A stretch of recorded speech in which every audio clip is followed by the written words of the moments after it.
Sachant que, un monopole est parfois souhaitable, mais crée quand même une perte sèche, en tout cas dans les 2 premiers cas que l'on a vus,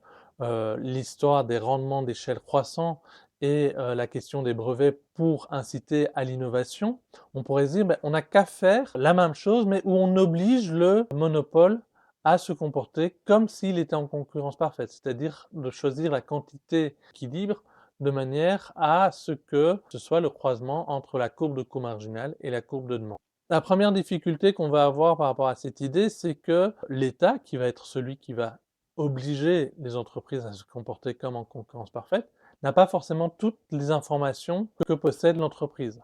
Une information très importante à connaître pour pouvoir mener ce type de politique, c'est justement toutes les informations sur les coûts de production. Si l'État n'a qu'un accès imparfait aux coûts de production, forcément il va avoir du mal à contrôler le monopole. Alors le deuxième problème qui peut se poser, mais uniquement dans le cadre des rendements d'échelle croissant,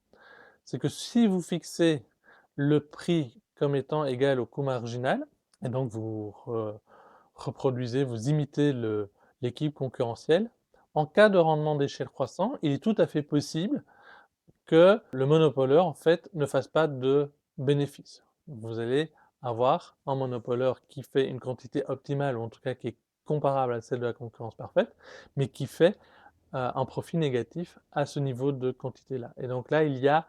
un équilibre à trouver entre la viabilité économique du monopole et le fait de vouloir assurer un prix le plus faible possible et les quantités échangées les plus élevées possibles. Donc ça va être le deuxième gros frein ou la deuxième grosse difficulté pour obliger les monopoleurs à se comporter comme s'ils étaient en concurrence parfaite.